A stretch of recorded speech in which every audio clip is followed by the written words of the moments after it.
پہلے زمانے میں لوگ خوابوں کی تعبیر انبیاء کرام سے پوچھتے تھے، جیسا کہ یوسف علیہ السلام نے، لیکن اس دور میں ایک ہی خواب بار بار آ رہا ہے پریشان. تو اس دور کے لیے نبی علیہ السلام تو آپ کو بتا گئے ہیں نا، پوچھنے کی کیا ضرورت ہے؟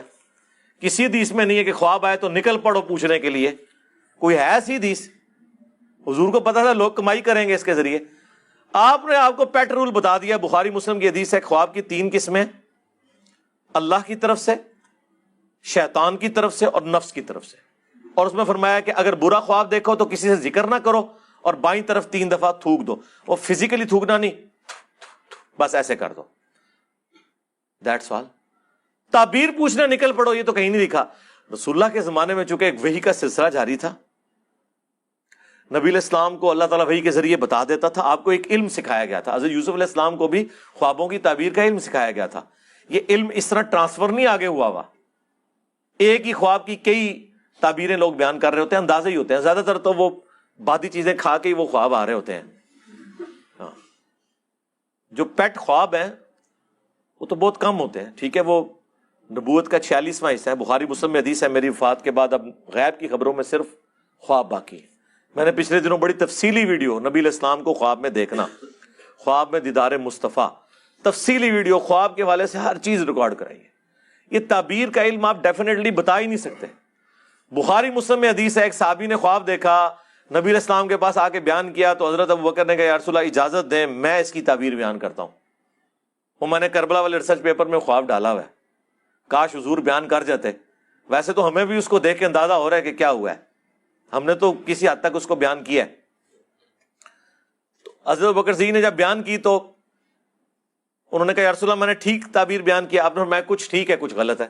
آپ مجھے بتائیں، حضرت ابوبکر صدیق کو اگر خواب کی تعبیر کا علم نہیں ہے تو تھوڑے بابے تو شاہی کوئی نہیں. ظاہر ہے یہی کہہ رہے ہیں نا. وہ خواب دیکھا تھا اس نے، ایک شخص نے، کہ آسمان پہ ایک بادل چھایا ہوا ہے جس سے گھی اور شہد ٹپک رہا ہے، اور لوگ اپنی اپنی حیثیت کے مطابق اس کو اپنے برتنوں میں بھر کے لے کے جا رہے ہیں. اور اتنے میں آسمان سے ایک رسی بھی لٹکی ہوئی ہے. رسول اللہ صلی اللہ علیہ وآلہ وسلم اس رسی سے اوپر آسمان پہ چڑھ جاتے ہیں. پھر ایک دوسرا شخص اس رسی سے اوپر چڑھ جاتا ہے. پھر ایک تیسرا شخص اس رسی سے اوپر چڑھ جاتا ہے. جب چوتھا شخص وہ رسی پکڑتا ہے تو وہ رسی ٹوٹ جاتی ہے، اور پھر اس شخص کے لیے وہ رسی دوبارہ جوڑی جاتی ہے. پھر وہ بھی اوپر چڑھ جاتا ہے. خواب فنش. اب وہ یہ بندے نے خواب جب بیان کیا ہے تو حضرت ابوبکر بیٹھے ہوئے تھے. ان کا یا رسول اللہ اجازت دیں تو میں اس کی تعبیر بیان کرتا ہوں.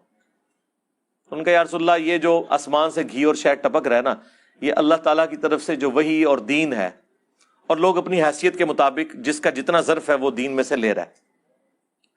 اور آسمان سے یہ جو زمین پہ رسی لٹکی ہوئی ہے، یہ جو خالق اور مخلوق کا رشتہ اس حوالے سے قائم ہے.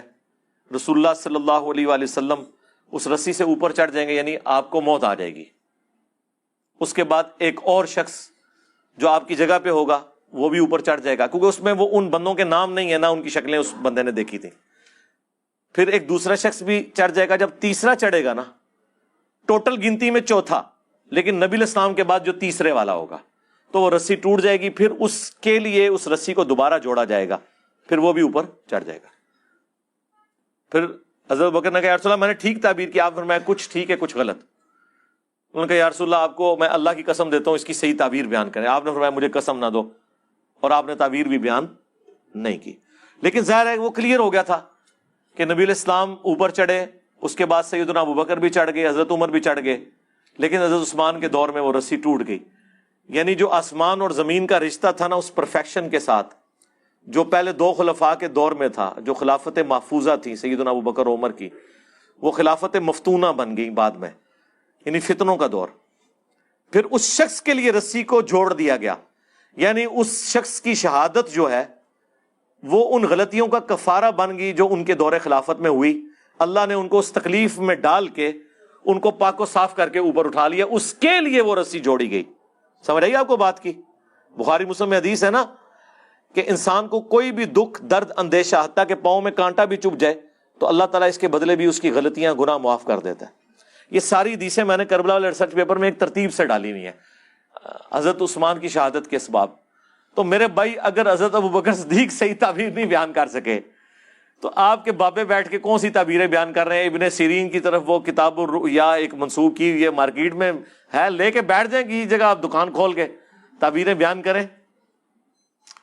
اس میں وہ جس طرح کی مدنی ٹی وی کے اوپر بھی ایک پروگرام لگتا ہے، اس میں خواب کی تعبیریں بیان کی جاتی ہیں، ٹھیک ہے جی، اور حالت یہ ہے کہ اس میں بتا رہے ہیں کہ جی مچھلی جو ہے وہ گونگی کیوں ہے۔ ویل مچھلی کی آوازیں ہم نے سن لی ہیں، ان کو ابھی تک مچھلیاں گونگی نظر آ رہی ہیں۔ اس کا جواب دیں گے، وہ کہیں گے نہیں وہ تو مچھلی نہیں، وہ تو میملز میں آتی ہے۔